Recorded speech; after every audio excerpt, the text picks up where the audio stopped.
Hey guys, it's me, ExandShadow, and I haven't done a real review in a while, just one sentence in ramble style, so I thought I'd at least get my camera out for once and do a review of the Pokemon HeartGold Strategy Guide combo. There's two of these, a Volume 1 and a Volume 2. I actually didn't notice that they said volume, but if you look real closely, it does say volume. Well, that actually, oh, it's over here, Volume 1. Yeah, but these are the two strategy guides for Pokemon Heart Gold and Soul Silver. This one's Pokemon Heart Gold and Soul Silver, the Johto half, and this is the Kanto half. Now, actually, I ranted about this before, but they're split up into two. Each strategy guide costs exactly the same amount of money, $20 each. So if you want the full strategy guide combo, it's $40 total. I actually didn't have to pay for this one. My aunt gave it to me as a gift for my birthday when I got the actual game. And this I got for and this I paid for myself because I actually wanted the full combo because I'm an idiot like that. But anyway, it's split up into two things. Each one comes with a poster. There's the mini poster in this one, which is actually kind of lame, and this one has a big poster, which I actually have right here. It has every single Pokemon on it. It was pretty cool, so I put it on there. Oh yeah, sorry about erratic camera movements in this. Yeah, because I'm not very steady with the camera, as you could probably tell. I'm just going to zoom out. But anyway, I thought I'd just go strategy guide by strategy guide and cover what's good and bad about them. Now, the strategy guide themselves are made out of standard strategy guides paper and stuff. The paper actually seems a lot sturdier than a lot of the stuff in the old ones. Hopefully they're not going to end up as ripped up as other ones. Like, for example, this is my Super Mario Galaxy strategy guide that I got 2 years ago, and as you can see, it hasn't really held up well. It's bent and all that other crap. It's made out of similar paper, but I didn't actually treat this one that badly. You should see some of my old strategy guides, but this one made out of the same sort of stuff, so hopefully it'll hold up. Hopefully there's some slight differences and it'll hold up better. This actually holds up a whole lot better than, say, some of the old Nintendo strategy guides, Power Strategy, because I got those down in here, a whole bunch of them, and as you can see, my strategy guides aren't holding up very well. Yeah, but I don't treat them that well. Hopefully I can treat these two better. Yeah, so anyway, you get into the strategy guide themselves, and they're nicely colored. They're at least pretty to look at, which is one of the pluses of strategy guides. Like, you got this nice picture here.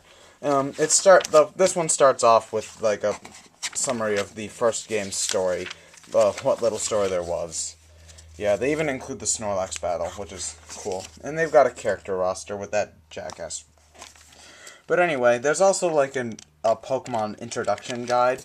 And while Gold and Silver might not be the best Pokemon game to start with, it's actually pretty cool that they put a starter guide in there for if you don't really know what you're doing. It's good to do that. It's good to have it in a strategy guide as opposed to Leaf Green and Fire Red having it.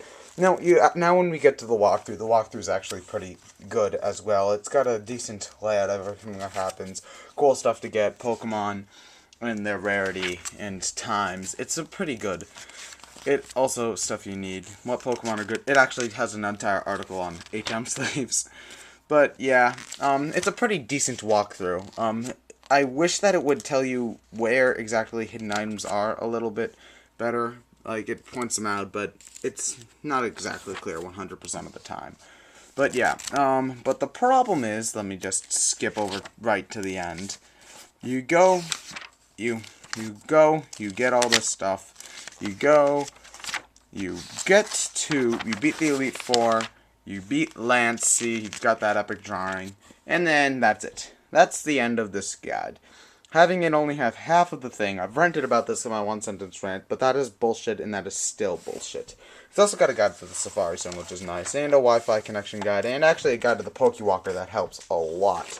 But then you've got the Pokédex, which is actually the meat of the second one, but I'll get to that in a minute. This Pokédex is actually really limited when it comes to stuff. It only has level moves and only a limited list of where you can get it, and the Pokeathlon stats, which I don't really care about anyway. Not a very good Pokédex, if I have to say so myself. It only covers the Johto Pokédex, which sucks. I mean, it's a good companion for the early parts of the game where you're not looking for Pokemon anyway, but as a guide for serious Pokemon players, I would not recommend it.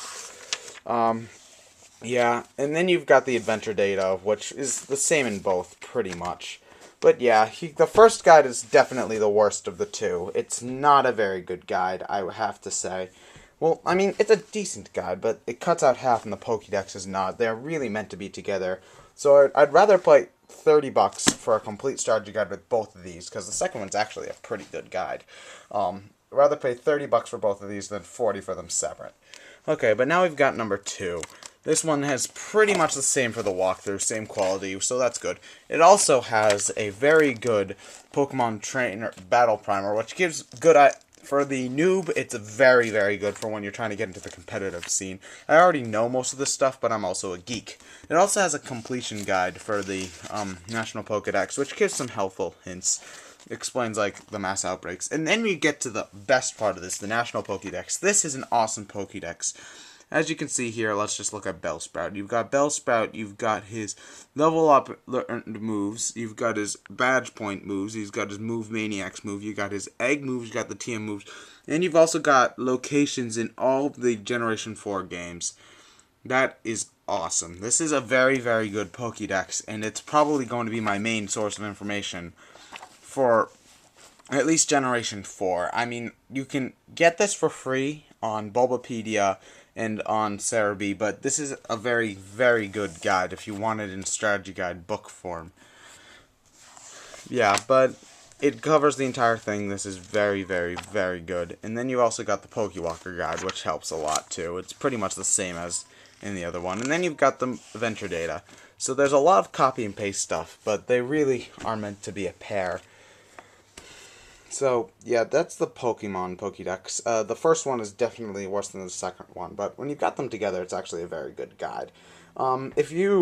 Parents, if you're going to get your children Pokemon and it's their HeartGold and SoulSilver and it's their first game, I would recommend getting both of these Pokemon strategy guides for them if you can afford it, because they will help them immensely. This is a very good beginner's guide to Pokemon, if that were.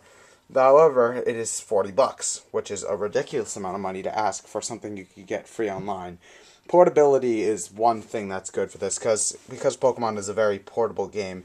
Having both of these be portable is a major plus. But if you really like strategy guides, I'd say either go for the pair or just go for the second one. But if you don't, just get the first one. Don't go for that. But yeah, anyway, I'm ExandShadow. This strategy guide combo isn't actually that bad, but it being split is still bullshit. Okay, I'll see you guys later. Bye.